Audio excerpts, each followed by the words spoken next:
हमारे पास जो समय है वो काफ़ी कम है।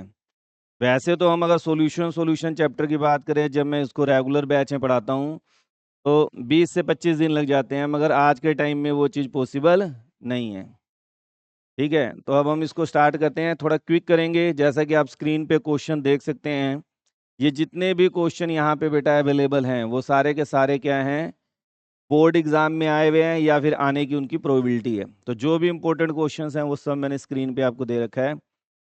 ये पीडीएफ आपके पास ऐप के थ्रू भी आपको मिल जाएगी। जो बच्चे ऑफलाइन उनको फोटोकॉपी मिल चुकी है, वो उसमें इसको देख सकते हैं। ठीक है, और घर पे जाके इन क्वेश्चंस को आपने क्या है, खुद जरा सोल्व भी करना है, क्योंकि क्विक रिवीजन है। आप खुद समझ सकते हैं, आपने जब रेगुलर बैच में इसको किया है तो महीना 20 से 25 दिन हमने पे केवल सॉल्यूशन चैप्टर पे लगाया था।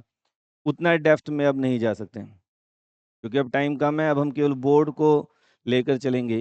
तो सबसे पहले जो सॉल्यूशन क्या होता है, पहले तो हमें यही क्लियर होना चाहिए। तो आप सब बच्चों को पता है सॉल्यूशन क्या है। सॉल्यूशन दो कंपोनेंट से मिलता है, किससे, सोल्यूट से और सोलवेंट से।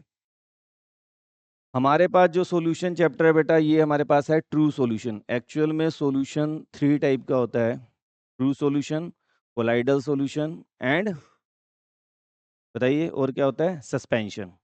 मगर जो ये चैप्टर है हमारे पास, जो सॉल्यूशन हमारी बुक में +2 के सिलेबस में है, वो केवल क्या है, आपका ट्रू सॉल्यूशन है। तो सॉल्यूशन के दो पार्ट हैं, सोल्यूट प्लस सोलवेंट। सोल्यूट क्या होगा, जो स्मॉल अमाउंट में होगा, और सोलवेंट क्या होगा, जो लार्ज अमाउंट में होगा। जैसे कि मान लो मैं एक एग्जांपल के थ्रू आपको बात करूं, तो मैंने 1 गिलास पानी लिया, उसमें 1 चम्मच चीनी को हमने क्या कर लिया, घोल लिया। तो जो हमारा सॉल्यूशन बना है, उसमें जो शुगर है वो तो सोल्यूट हो गया, जो मैंने 1 गिलास पानी लिया वो सोलवेंट हो गया, और जो मिक्सचर बना वो मेरा क्या हो गया, सॉल्यूशन। जनरली जो स्मॉल अमाउंट में होता है उसी को हम सोल्यूट बोलते हैं। क्लियर है आप सबको। तो ये तो हमारी बात होगी सॉल्यूशन की। कोई अगर आपको कह दे डिफाइन सॉल्यूशन, तो it is a homogeneous mixture of 2 or more component, they are not reactive. यहाँ पे एक पॉइंट और भी आता है कि जो सोल्यूट और सोलवेंट है वो आपस में रिएक्शन करके डिसोसिएशन, एसोसिएशन, यानी इस टाइप से कोई नया कंपोनेंट ना बनाए। जैसे अगर आप चीनी को पानी में घोलते हैं तो आपको सॉल्यूशन मिलता है, ये नहीं होता कि चीनी और पानी के बीच में कोई केमिकल रिएक्शन हो रही है, ऐसा नहीं होता। ठीक है ना। तो ये हमारा सॉल्यूशन हो गया। फिर सॉल्यूशन के फिर छोटे छोटे क्वेश्चन जो बनते हैं उनको हम 1 बाय 1 करेंगे। जो पेपर पर्पज से हम बात करें, जो बोर्ड में जब बार बार क्वेश्चन पूछे जा रहे हैं, उनमें छोटी छोटी डेफिनेशन आती हैं। इनमें कई बार जो क्वेश्चन रिपीटेड है मैंने उनको नहीं डाला है। नहीं तो अगर हम बात करें मोलैरिटी, मोलैलिटी, मोल फ्रैक्शन, ये अगर डिफरेंट डिफरेंट एक एक दो दो साल के गैप पे अगर आप प्रीवियस ईयर पेपर को पढ़ेंगे, तो आपको मिल जाएगा। किसी साल मोलैलिटी आया हुआ है, किसी बार मोलैरिटी आया हुआ है, किसी बार मोल फ्रैक्शन है। तो ये छोटी छोटी टर्म को हमको काफ़ी डिटेल में जाना पड़ेगा। तो हम 1 बाय 1 स्टार्ट करते हैं। तो सबसे पहले हम बात कर लेते हैं, जो हमारे पास टर्म इस्तेमाल होती है वो क्या है, मोलैरिटी। मोलैरिटी को रिप्रेजेंट करते हैं हम कैपिटल M से। हम यहाँ पे लिखवाने का काम नहीं कर बेटा, आप अपने नोट्स जो भी आपने XYZ अब तक पढ़े हुए उनको साथ रखें, क्योंकि थ्योरी पोर्शन में खाली बोलूँगा, यहाँ पे हम आपको लिखवाएंगे नहीं उतना ज़्यादा, क्योंकि लिखवा के फिर सिलेबस पूरा नहीं हो सकता। ठीक है ना। मगर आप, जब मैं पढ़ा रहा हूँ तो आप छोटी छोटी चीज़ों को क्या करते रहें, नोट करते रहें। जैसे फार्मूला आ गए, न्यूमेरिकल हम सोल्व कर रहे हैं, या जो भी मैं मेन पॉइंट कहूँ कि भाई इसको नोट करना है, उसको नोट करते रहेंगे। ठीक है ना। तो वैसे जस्ट डिस्कशन कर लेते हैं। कोई बच्चा मुझे बताएगा कि मोलैरिटी क्या होता है, एनीवन बताइए। मोज़ो, इसमें चिंता ना करिए, वीडियो में आप में से किसी की आवाज़ नहीं जाने वाली, केवल इस माइक से जो आवाज़ जाती है वही वीडियो के अंदर जा रही है। तो इसलिए आप बोलें, आपका सही है नहीं है वो मेरे पास तक आपके पास है। ठीक है ना। तो मोलैरिटी क्या है, मोलैरिटी है number of moles of solute dissolve पर लीटर ऑफ सॉल्यूशन।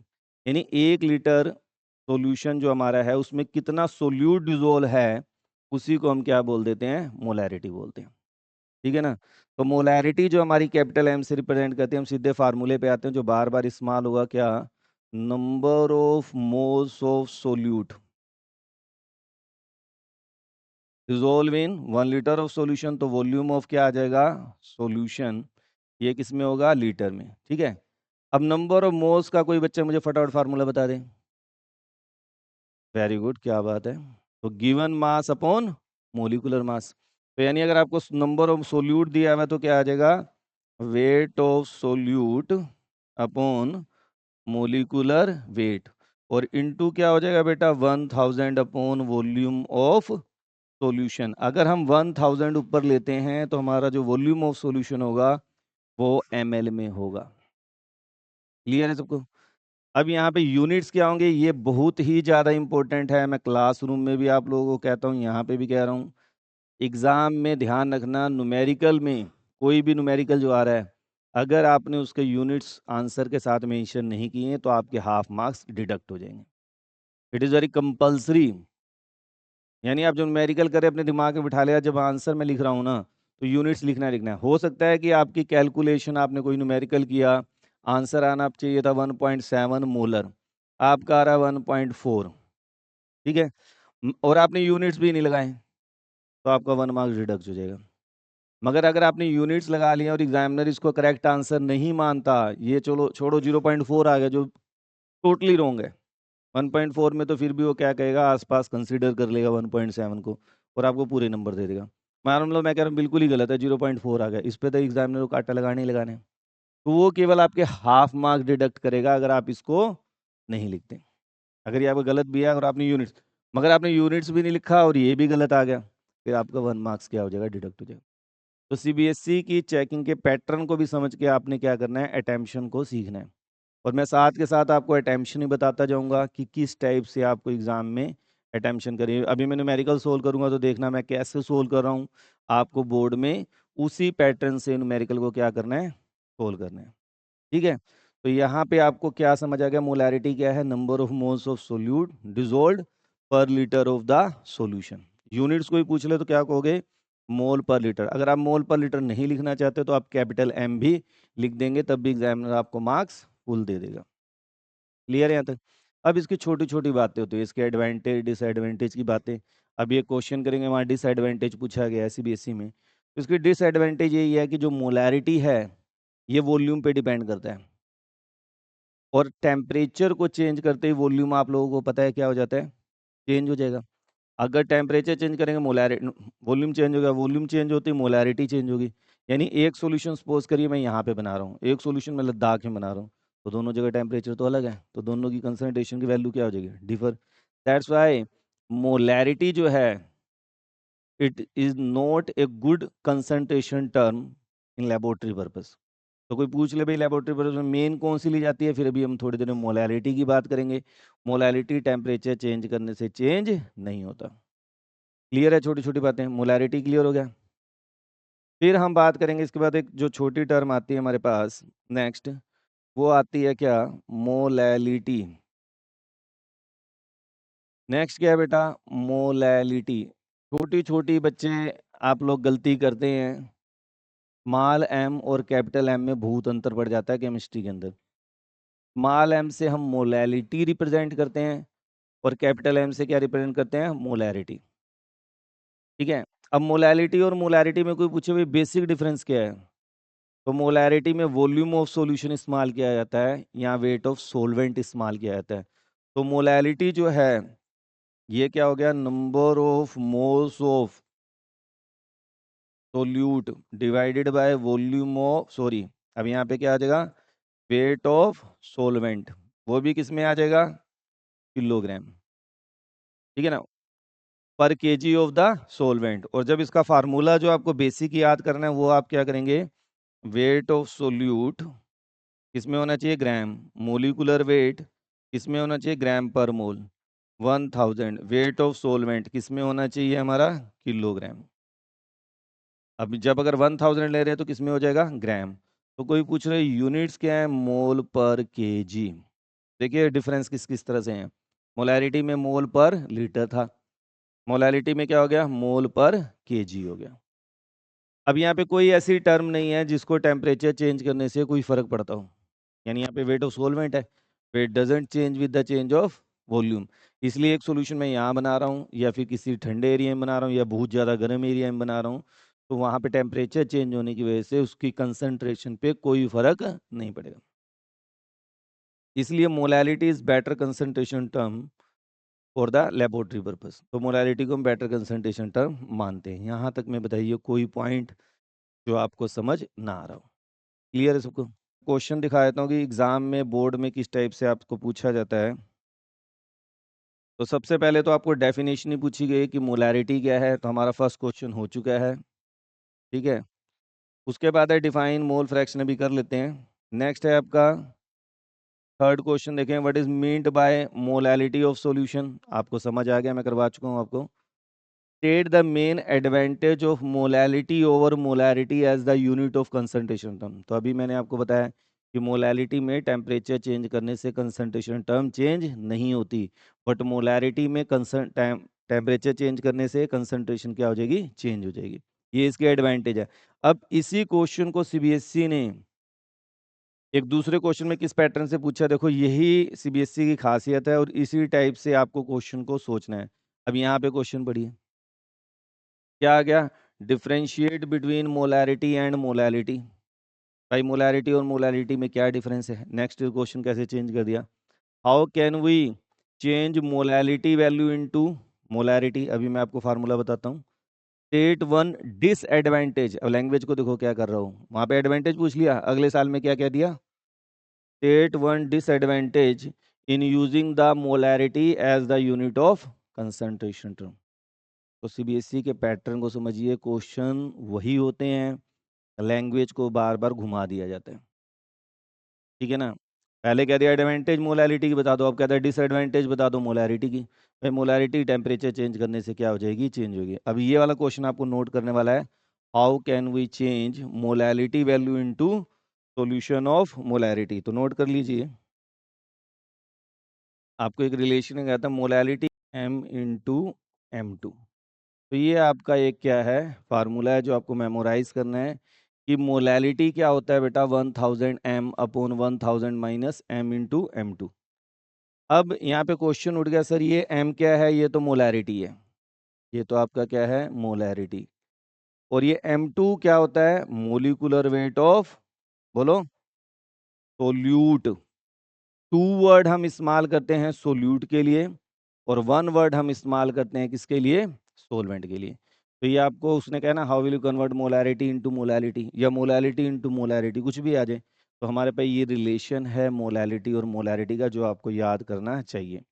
इसी तरह टर्म आ जाता है कि मोल फ्रैक्शन और मोलैलिटी को कैसे को रिलेट करें, तो उसके लिए भी एक आपको शॉर्टकट फार्मूला याद करना चाहिए।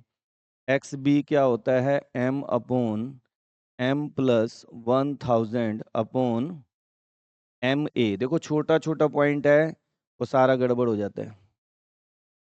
गलती से आपने एम ए की जगह एम बी लिख दिया, सारा गलत।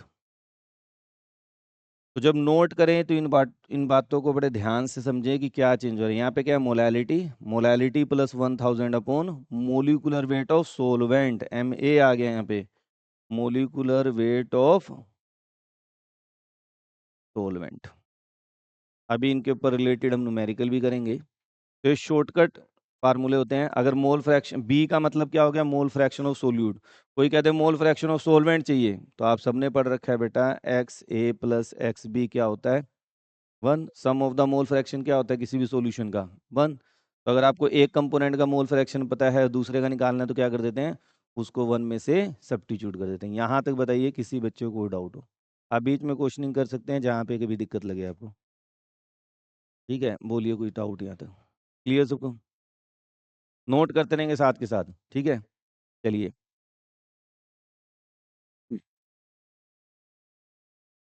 बोलिए यहाँ तक क्लियर है। अभी बीच में क्वेश्चन आया था मोल फ्रैक्शन, हम उसे भी कर लेते हैं फटाफट में कि मोल फ्रैक्शन क्या होता है। बेटा कई बार मैंने देखा है कि एग्जाम में जब हम चेकिंग करते हैं, और जैसे जब ये क्वेश्चन आया था कि डिफाइन मोल फ्रैक्शन, तो पेपर में ना आपको एक कुछ बातें ध्यान रखनी है। अगर वर्ड आ गया डिफाइन मोल फ्रैक्शन, मगर बच्चों की क्या आदत है, बच्चे बच्चे होते हैं, ठीक है ना, वो क्या करेंगे, उन्हें जो याद है, उन्हें ये पता है कि एक्स बी क्या होता है, N B upon N B plus N A. यानी मैक्सिमम बच्चे क्या करें, फार्मूला लिख के आ जाएंगे। तो एग्जामिनर क्या करेगा, हाफ मार्क्स देगा। और जबकि आप घर आके सोच रहे कि मैंने मैंने फुल मार्क्स का काम करके आ गया, क्योंकि डिफाइन वर्ड लिखा है, उन्हें फार्मूला नहीं पूछा है। हाँ, फार्मूला आप लिख सकते हैं, मगर पहले क्या करेंगे, डिफाइन। अब सर मेरे को ना नहीं आता, कई बार दिक्कत हो जाती है कि हमें मोल फ्रैक्शन डेफिनेशन, तो आपको अगर ये फार्मूला याद है तो यहीं से खुद बना लो डेफिनेशन। अब मोल फ्रैक्शन ये क्या है, ये मोल फ्रैक्शन, ये नंबर ऑफ मोल्स ऑफ क्या है, number of moles of solute है, ठीक है ना। और ये क्या है, ये total number of moles of solution है, total number of moles of solution, जितने कंपोनेंट दिए रखे हैं। अब मुझे यहीं से डेफिनेशन, क्योंकि वहाँ पे लैंग्वेज चाहिए, अब लैंग्वेज लिख के, और जरूरी नहीं कि बुकिश लैंग्वेज चाहिए। सीबीएसई क्या कर रही है बेटा, रूट मेमोरी को ख़त्म कर रही है, यानी क्रैमिंग पोर्शन ख़त्म। वो कह रही चीज़ों को समझो और अपनी लैंग्वेज में लिख दो, वो नहीं कह रहा बुकिश लिखो तब आपको नंबर मिलेंगे ना। वहाँ पे जो टीचर चेक करते हैं, जैसे जब हम एचई बनते हैं तो मेरे नीचे जो टीचर आते हैं उनको जब हम इंस्ट्रक्शन करते हैं कि किस तरह बोर्ड के पेपर चेक करने हैं, तो उनको मैं बताता हूँ कि ज़रूरी नहीं है कि आपने जो पढ़ रखा है वही आंसर में दिया हो तो बच्चे ने तभी आपको नंबर देने हैं। आपको लगता है उस बच्चे का आंसर ठीक है, लैंग्वेज में थोड़ी बहुत देगा तो उसको पूरे नंबर दे दो, क्योंकि सीबीएसई की तरफ से हमें इंस्ट्रक्शंस आती है इस चीज़ की, कि ज़रूरी नहीं है कि आपने जो आपको आंसर की पकड़ा दी गई है, या टीचर के पास एक आंसर की आ जाती है हमारे पास, कि भाई उस आंसर की में जो लिखा है और बच्चे ने जो लिखा हो मैच करना चाहिए, ऐसा कोई कंपल्शन नहीं होता। वो आंसर की केवल इसलिए दी जाती है कि हाँ भाई आंसर जैसे न्यूमेरिकल है तो उसका आंसर इतना आना चाहिए। अब मान लो 55.6 आ गया आंसर, और बच्चे का आया 55.1, तो अब ये नहीं उसे काटा मार दो, सीबीएसई कहती फुल मार्क्स दो। हाँ, अब आ तो रहा है 55.6 और आपका आंसर आ रहा है 40 पॉइंट समथिंग, तो उस आंसर पे सर्कल होगा ही। अब मोल फ्रैक्शन को डिफाइन करो, तो अगर मुझे डिफाइन करना है तो मैं कैसे कर रहा हूँ, और आप अपनी कॉपी में लिख भी सकते हैं क्योंकि काफ़ी इंपॉर्टेंट डेफिनेशन है सीबीएसई बोर्ड की, कि डिफाइन मोल फ्रैक्शन। तो लिखिए, it is defined as ratio of number of moles of component, ratio of number of moles of component upon total number of moles of solution, ratio of number of moles of component and total number of moles of solution. तो मैं just इसको देख के आपको definition बना रहा हूँ, मैं कोई बुकिश लैंग्वेज का इस्तेमाल नहीं कर रहा। और बोर्ड में अगर आपने इस तरह लिख के आगे फार्मूला लिखा है उसी को लैंग्वेज बना दो तो आपको फुल मार्क्स मिल जाएंगे, ठीक है ना। यहाँ तक कोई डाउट किसी बच्चे को, क्लियर है। अब हम एक न्यूमेरिकल करके देखते हैं इसी पोर्शन पे। अच्छा, ये बात मैंने आपको अभी बता दी, मोल फ्रैक्शन एक्स बी, और ये बात अभी थोड़ी देर पहले की है मगर ये काफ़ी इंपॉर्टेंट है, एक्स ए प्लस एक्स बी क्या होता है, 1। अगर आपके पास 2 से ज़्यादा कंपोनेंट आ गए तो क्या 3 कंपोनेंट भी हो सकते हैं, यस। तो उस केस में क्या हो जाएगा, x A x B x C equal to क्या हो जाएगा, 1। तो जरूरी नहीं है कि आपके पास 2 ही कंपोनेंट सॉल्यूशन हो, 3 भी आ सकते हैं, उससे कोई फर्क नहीं पड़ता, टेक्निक वही चलेगी। तो यहाँ तक मैं आपको मेरे ख्याल से सारे क्वेश्चन समझ आ गए होंगे। तो हमने यहाँ पे कर लिया, अब न्यूमेरिकल करते हैं, फटाफट अपनी कॉपी निकाल लीजिए, क्योंकि जब तक आप न्यूमेरिकल खुद नहीं करके देखेंगे तब तक आपको आने वाला नहीं है। तो फटाफट क्वेश्चन पढ़ ले एक बार, हरी अप। उसके बाद कर रहे हैं, ध्यान से देखेंगे, कैलकुलेट मोलैरिटी। अब जैसे अगर मुझे करना होता है बेटा, मैं पहले एम लिखता हूँ, अगर एग्जाम में मुझे करना है तो मैं क्या करूँगा, एम, और एम क्या है आपका, मोलैरिटी। तो हम यहाँ मोलैरिटी लिख के आगे क्या डाल देंगे, क्वेश्चन मार्क। तो आपकी अगर अटेंशन अच्छी है तो मैं कहता हूँ कि आपका आंसर नहीं भी निकला तो भी आपको एक अच्छे नंबर मिल जाते हैं। क्यों? क्योंकि सीबीएसई का जो पैटर्न है वो स्टेप वाइज मार्किंग है। ऐसा नहीं है कि आपका आंसर सही है तभी आपको 2 नंबर का न्यूमेरिकल है, 3 नंबर का न्यूमेरिकल है तभी आपको 3 में से 3 मिलेंगे, नहीं तो नहीं मिलेंगे, ऐसा कोई नहीं है। क्लैरिटी है, मैंने आपको जो बताया कि आपको क्या करना है, कि मोलैरिटी आपने मेंशन कर दी, जो भी निकालना है एम को पहले मेंशन कर देंगे। उसके बाद क्या कह रहा हो, 9.8% आपको गिवन क्या है, परसेंटेज गिवन है 9.8 of sulphuric acid if the density is 1.02, density कितनी गिवन है, 1.02 ग्राम पर ml, और मोलिकुलर वेट ऑफ सोल्यूट कितना दे रखा है आपको, 98 ग्राम पर मोल। तो कह रहा है बताओ मोलैरिटी क्या होगी। तो सबसे पहले आप गिवन लिख देंगे जो आपको दिया है, फिर जो निकालना है। अब मोलैरिटी का और परसेंटेज अगर गिवन हो तो एक शॉर्टकट फार्मूला है जो आपको याद रखना चाहिए, क्या होता है, molarity percentage into 10 into density upon molecular weight of solute. ये डायरेक्ट आप फार्मूला याद कर लें कि परसेंटेज इंटू, ये पेज देना बेटा, percentage into 10 into d upon M B. अब आपको जो न्यूमेरिकल में डाटा गिवन है बेटा, परसेंटेज कितनी दी थी अभी मैंने लिखा था 9.8%, 10 डेंसिटी दी हुई है आपको 1.02 और मोलिकुलर वेट कितना होता है 98। ठीक है, तो अब क्या करेंगे आप 98, अब यहाँ से देख सकते हैं ये गया 10 और इससे ये कट गया, तो आपको जो आंसर आएगा वो क्या आएगा 1.02 मोल पर लीटर। मैं आपको बार बार एक ही चीज़ समझा रहा हूँ हमेशा बोर्ड में कि बोर्ड के जो न्यूमेरिकल आते हैं, ठीक है ना, अगर हम पिछले 5-6 साल की बात करें तो काफ़ी इजी आ रहे हैं। क्यों इजी आ रहे हैं? क्योंकि पहले क्या होता था, लोग टेबल अलाउड था, मगर आज के टाइम में आफ्टर कोरोना, कोरोना काल जब से आया तो उसके बाद लोग टेबल को बंद कर दिया गया। तो कैलकुलेशन पार्ट थोड़ा सा उससे क्या होता था, लोग टेबल होता था तो हम कितनी भी बड़ी कैलकुलेशन हो तो इसको इजीली वैसे कर लेते थे। तो अब कैलकुलेशन इजी आती है, कोई बोझ इस न्यूमेरिकल में भी आपने देखा, अगर आपको फार्मूला याद है तो कैलकुलेशन नाम मात्र है। आपका आंसर क्या आ गया 1.02 मोल पर लीटर या 1.02 कैपिटल एम यहाँ पे आप डाल देंगे। क्लियर है आपको ये क्वेश्चन? चलिए नेक्स्ट हम देख लेते हैं क्वेश्चन क्या है। क्वेश्चन नंबर 6 को देखते हैं, 6 हमारा हो चुका है। अब हम चलते हैं क्वेश्चन नंबर 7 पे। क्या कह रहा है बेटा, थोड़ा सा देख लेंगे इसको। वो कह रहा है an anti freeze solution is prepared from 222.6 gram of ethylene glycol and 200 gram of water. Calculate the molality of the solution. तो एक तो हमें क्या कैलकुलेट करना है, मोलैलिटी। फिर उसके बाद कह रहा है if the density of this solution is this gram per m L what is, यहाँ पे थोड़ा ठीक कर लेंगे, यहाँ मोलैलिटी की जगह क्या आएगा, मोलैरिटी। फिर वो कह रहा है क्या आएगा मोलैरिटी ये बता दो, मगर जो आपके पीडीएफ फाइल आएगी उसमें करेक्ट है, वहाँ मोलैरिटी ही आएगा। ठीक है ना, वहाँ दे रखा है आपको मोलैरिटी। अब हमें ये निकालना है तो कैसे करें, बिल्कुल आसान सी टेक्निक है बेटा, बट डाटा आपको समझ आना चाहिए। जैसे मेरा पहला काम जो है यहाँ पे आपको दे रहा है मोलैलिटी निकालनी है, तो मोलैलिटी का फार्मूला क्या होता है, वेट ऑफ सोल्यूट। तो वेट ऑफ सोल्यूट कितना दिया है, 222.6, 222.6। मोलिकुलर वेट इथाइलिन ग्लाइकोल का जब आप मोलिकुलर वेट निकालेंगे आपका ये क्या आ जाएगा बेटा, आप देख सकते हैं यहाँ से खुद ही 24, हाइड्रोजन कितने हैं 4, 17 और ये क्या हो जाएगा 34,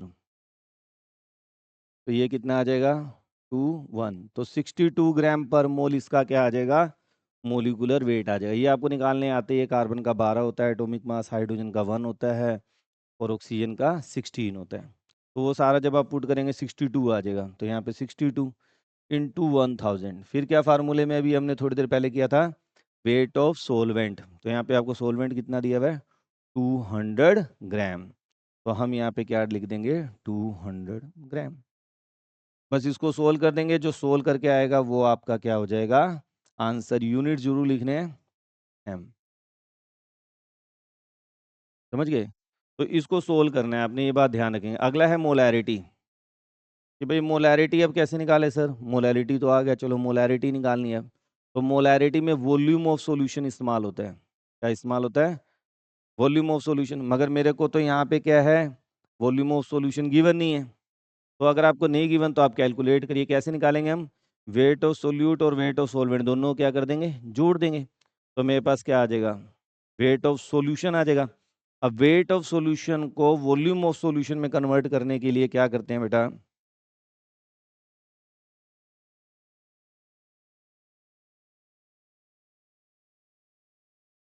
अगर आपको वेट ऑफ सॉल्यूशन गिवन है, ये टेक्निक सीख लीजिए क्योंकि बहुत ज़्यादा इस्तेमाल होती है।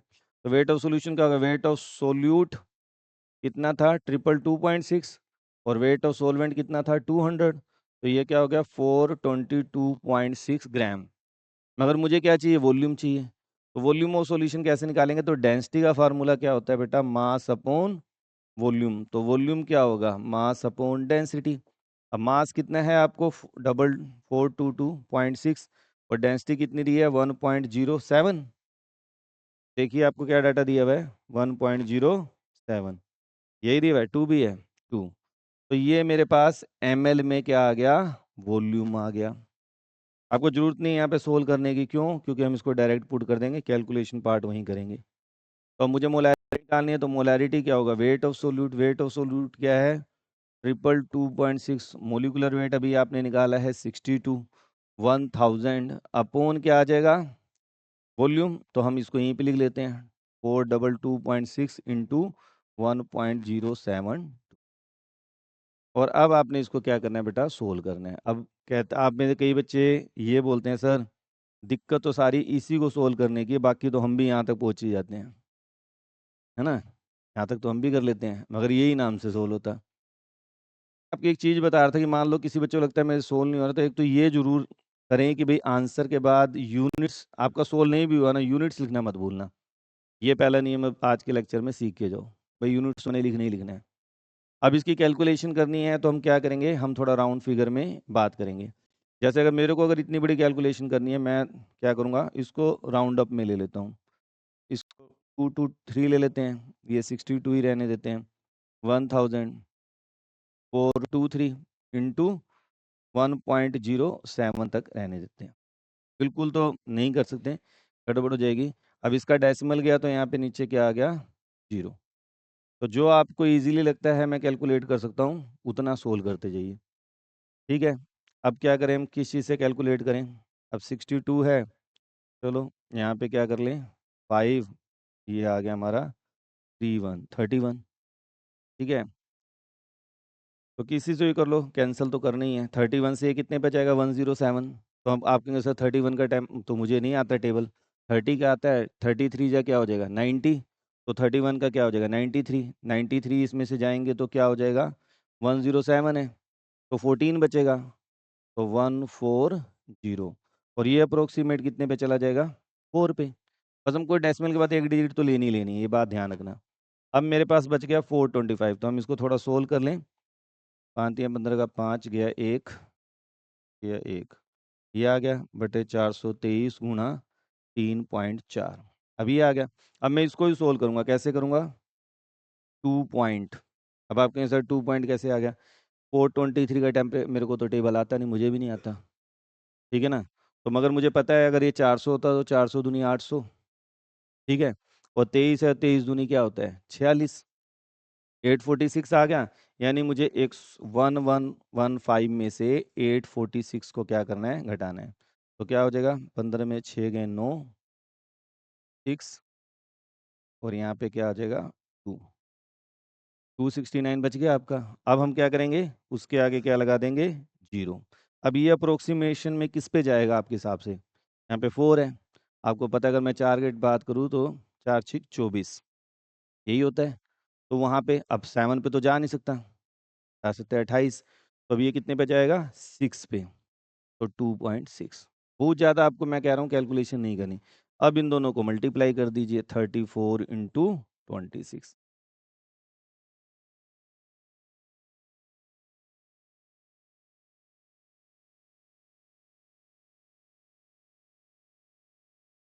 तो मेरा क्या आ गया बेटा? ये सारा सोल्व करके आ जाएगा 8.84 मोल पर लीटर। तो इसका आंसर 9 पॉइंट समथिंग होगा। जब आप इसे सोल्व करेंगे एग्जैक्ट जो आंसर आएगा वो 9 पॉइंट समथिंग आएगा। मगर क्योंकि हमने राउंड अप कैलकुलेशन किया तो वेरिएशन तो आएगा ही आएगा। उससे आपने घबराना नहीं कि सर इतना वेरिएशन आ रहा है, वो तो आएगा ही आएगा, क्योंकि जब आपने इतना राउंड अप किया तो वेरिएशन आएगा। मगर आप इसी को करके यूनिट्स लिख देंगे, मैं कह रहा हूँ एग्जामिनर आपको फुल मार्क्स देगा। अब आपको होगा सर ये ठीक है कि नहीं है, तो उसके लिए बेटा मैंने आपको आंसर की इस पीडीएफ फाइल के एंड में दे रखी है। अभी आपके पास नहीं होगी क्योंकि आपके पास केवल 4 पेजेस हैं। अभी बाकी पेज आ जाएंगे आपके पास बाद में। तो मैंने बाद में आंसर की भी आपको यहाँ पे प्रोवाइड किया। क्वेश्चन नंबर क्या है ये? तो ये देखिए 9.11 आ रहा है और आपका आंसर 8 पॉइंट समथिंग आ रहा है। तो मैंने आपको पहले ही बता दिया बेटा इतना वेरिएशन आएगा, और बिल्कुल एग्जैक्ट लेके करोगे, जो अगर राउंड अप नहीं करते तो आपका आंसर 9.11 आ जाएगा। और उसको जब आप मोलैलिटी को सोल्व करेंगे तो आपका 17.95 है, किसी का 17.5 आ रहा है, 18 आ गया, तो वो आपको अपना करेक्ट मानिए। तो आपके जो आंसर हैं वो आप इस आंसर की से पीछे जाके क्या कर सकते हैं? मैच कर लेंगे अपने कि भाई मेरा न्यूमेरिकल सही निकला कि नहीं निकला। सबसे पहले तो आप ये सीखिए कि एम क्या है, गिवन क्या है, फार्मूला कौन सा यूज़ होगा, उसमें डाटा पुटिंग सीख लिया। तो कैलकुलेशन पार्ट बड़े आराम से आता है क्योंकि 3 घंटे केमिस्ट्री में मिलते हैं। और मैं मानता हूँ कि जब ऑर्गेनिक एक ऐसा पोर्शन हमारे पास है कि 33 मार्क्स का है बायोमोलिक्यूल को मिलाकर, ठीक है ना? तो 33 मार्क्स का ऐसा ऑर्गेनिक आती है कि अगर किसी बच्चे को आती है जिसे ढंग से, तो हार्डली 45 मिनट्स लगते हैं। यानी आधा पेपर तो 45 मिनट्स में ही हो जाता है। अब बचा बाकी, यानी कि बाकी करने में भी 1.5 घंटे में आते हैं। यानी मैं ये मानता हूँ कि एक टॉपर बच्चा भी जो 100 में से 100 की अपना जिक्र करता है कि वे मेरे आएंगे, तो 2.5 आवर यानी 2.5 घंटे में बड़े आराम से जितना मर्जी स्लो लिख रहा हो पेपर हो जाएगा। तब भी हमारे पास आधा घंटा बच जाता है। केमिस्ट्री के पेपर बच्चों का जनरली जल्दी हो जाता है 3 घंटे से पहले ही। तो अगर जिन बच्चों का कैलकुलेशन पार्ट थोड़ा सा लगता है कि उन्हें वीक है, तो वो कैलकुलेशन पार्ट को पहले छोड़ दें और बाद में क्या करें, जब आप पेपर कर रहे हैं, आपका पूरा पेपर आपने कर लिया, अब मेरे पास टाइम है, तो आराम से बैठ के धीरे धीरे कैलकुलेशन करें। इतनी कोई बड़ी कैलकुलेशन नहीं आती कि आप नहीं कर सकते। हाँ, टाइम सबको ही लगता है, मैंने इसीलिए आपको पूरा क्या है कैलकुलेट करके दिखाया है। ये ऐसे मुझे भी कैलकुलेट करना पड़ेगा, ऐसे आपको भी करना पड़ेगा। तो बेटा एक पोर्शन आज मैंने पूरा कंप्लीट आपका कर दिया है। कल हम इससे आगे चलेंगे। आज आपने घर जाके जो प्रैक्टिस करनी है, मोलैरिटी, मोलैलिटी, मोल फ्रैक्शन, इनसे रिलेटेड जितने न्यूमेरिकल आपको इस असाइनमेंट में आपको मिले हुए हैं वो आप सोल्व करके आएंगे। कल की वीडियो में हम इससे आगे क्या करेंगे, कंटिन्यू करेंगे। Thank you, have a nice day.